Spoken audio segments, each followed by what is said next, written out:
ಅವ್ರದ್ದೇನೇನೋ ಸ್ವಲ್ಪ personal issues ಇರ್ತದೆ. ಸೌಜನ್ಯ ಭೇಟಿ ಅವ್ರದ್ದೇನೋ ಪಾಪ ಏನೋ ಶೂಟಿಂಗ್ ಏನೋ ಬೇರೆ ಏನೋ ಕೇಳ್ತಾರೆ, ಯಾವುದೋ ಜಾಗದ ವಿಚಾರ ಬಂದಿದ್ದಾರೆ ಅಷ್ಟು ಬಿಟ್ಟರೆ ಬೇರೆ ಏನಿದೆ.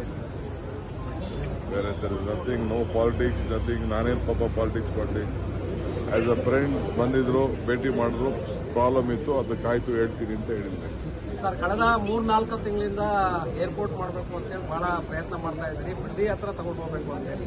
ಈಗ ಒಂದು ಕಡೆ ಮಾಜಿ ಪ್ರಧಾನಿಗಳು, ಸಂಸದರು ಮತ್ತೆ ಕುಮಾರಸ್ವಾಮಿ ಅವರು ಡಿಮ್ಯಾಂಡ್ ಸ್ಟಾರ್ಟ್ ಮಾಡಿದ್ದಾರೆ sir, credit. First Kaveri Mekedatu permission ಕೊಡಿಸ್ತೀನಿ, ಒಂದೇ ದಿನಕ್ಕೆ ಪ್ರೈಮ್ ಮಿನಿಸ್ಟರ್ ಸೈನ್ ಹಾಕ್ತೀನಿ ಅಂತ ಹೇಳಿದ್ರಲ್ಲ, ಫಸ್ಟ್ ಅದು ಮಾಡಲಿ ಆಯ್ತಾ. ಅವ್ರಿದ್ದಾಗ ಏನೋ ಪಾಪ ಮಾಡೋಕ್ಕಾಗಲಿಲ್ಲ. ಈಗ ನಾವೇನೋ ಮಾಡಕ್ಕೆ ಹೊರಟಿದ್ದೀವಿ, ಅದಕ್ಕೆ ನಾವು ತೀರ್ಮಾನ ಮಾಡೋಕ್ಕಾಗಲ್ಲ. ಎಲ್ಲಿರಬೇಕು, ಬಿಡದಿ ಇರಬೇಕಾ, ನೆಲಮಂಗಲ ಇರಬೇಕಾ, ತುಮಕೂರು ಇರಬೇಕಾ, ಸೋಲೂರು ಇರಬೇಕಾ ಅನ್ನೋದು ನಾವೇನು ತೀರ್ಮಾನ ಮಾಡೋಕ್ಕಾಗಲ್ಲ. ಅದು ಏರ್ಪೋರ್ಟ್ ಅಥಾರಿಟಿ ಆಫ್ ಇಂಡಿಯಾ ಅವರು ಪ್ಲಸ್ ನಮ್ಮ ಬೆಂಗಳೂರು ಇಂಟರ್ನ್ಯಾಷನಲ್ ಏರ್ಪೋರ್ಟ್ ಅವರು, ಅವ್ರಿಗೆ ಅಗ್ರಿಮೆಂಟ್ ಇದೆ ಇಷ್ಟು ವರ್ಷ ಮಾಡಬಾರ್ದು ಅಂತ. ಅವ್ರು ತೀರ್ಮಾನ ಮಾಡ್ತಾರೆ. ಅದಾದಮೇಲೆ ನಮ್ಮ ಡಿಪಾರ್ಟ್ಮೆಂಟಲ್ಲೆಲ್ಲ ಅದಕ್ಕೆಲ್ಲ ಫೀಸಿಬಿಲಿಟಿ ಎಲ್ಲ ನೋಡ್ತಾ ಇದ್ದಾರೆ. ಯಾರೋ ಎಂ.ಬಿ. ಪಾಟೀಲ್ಗೆ ಇನ್ಫ್ರಾಸ್ಟ್ರಕ್ಚರ್ ಮಂತ್ರಿ ಇದ್ದಾರೆ, ಅವರು ಫೀಸಿಬಿಲಿಟಿ ನೋಡ್ತಾ ಇದ್ದಾರೆ. ಅದನ್ನ ಚೀಫ್ ಮಿನಿಸ್ಟರ್ ಹತ್ರ, ನನ್ನ ಹತ್ರ ಫಸ್ಟ್ ಒಂದು ರೌಂಡ್ ಮಾತಾಡ್ತಾರೆ. ಮಾತಾಡಾದ್ಮೇಲೆ ಕ್ಯಾಬಿನೆಟ್ ತೆಗೆದುಕೊಂಡು ಹೋಗ್ತೀವಿ. ಅದಾದ್ಮೇಲೆ ಎಲ್ಲಿ ಮಾಡಬೇಕು ಅಂತ ಡೆಲ್ಲಿಯವ್ರ ಅಪ್ರೂವಲ್ ತಗೊಂಡು ಡಿಸಿಷನ್ ತಗೊಳ್ತೀವಿ.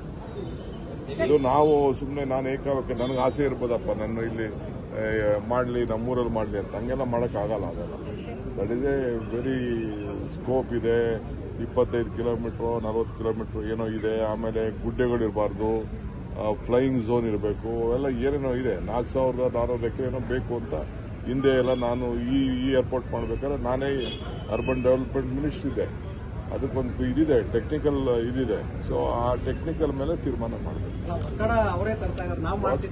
ಜಮೀನುಗಳು ಎಲ್ಲಾದವರು ಪಕ್ಕದಲ್ಲಿರೋರು ಮಾಡ್ಕೋತಾರಪ್ಪ, ನಾನು ಮಾಡ್ಕೋತೀನಿ ನನ್ನ ಜಮೀನು ಪಕ್ಕ. ಸರ್, ನಿನ್ನೆ ಸಂತೋಷ್ ಲಾಡ್ ಅವರು ಮಾತಾಡೋಕೆ ಹೇಳಿದ್ದಾರೆ, ಇದು ಹಿಂದೂ ಅನ್ನೋ ಪದ ತಂದಾಕಿದೆ ಕಾಂಗ್ರೆಸ್, ಹಿಂದೂ ಅನ್ನೋ ಪದ ಹಿಂದೆ ಇರಲಿಲ್ಲ ಅಂತ. ಆಯ್ತು, ನನ್ಗೆ ಗೊತ್ತಿಲ್ಲ ನೋಡಪ್ಪ. ನನಗೆ ಯಾವ ಎಕ್ಸಿಟ್ ಪೋಲ್ ಬಗ್ಗೆನೂ ನಂಬಿಕೆ ಇಲ್ಲ. I don't believe in exit poll. ಮತದಾರ ಏನ್ ತೀರ್ಪು ಮಾಡ್ತಾರೋ ಅದನ್ನ ನಾವು ಕಾಯ್ಕೊಂಡು ಇರೋಣ. ಸುಗ್ರೀವಾಜ್ಞೆ ಸರ್, ಸುಗ್ರೀವಾಜ್ಞೆ ಆಯ್ತು, ಗವರ್ನರ್ಗೆ ಕಳಿಸ್ತಾ ಇದ್ದಾರೆ. ಚೀಫ್ ಮಿನಿಸ್ಟರ್ ಎಲ್ಲ ರೆಡಿ ಮಾಡಿದ್ದಾರೆ, ಚರ್ಚೆ ಮಾಡಿದ್ದಾರೆ, ಗವರ್ನರ್ಗೆ ಕಳಿಸ್ತಾ ಇದ್ದಾರೆ. ಗವರ್ನರ್ ಕಳಿಸಿದ ತಕ್ಷಣ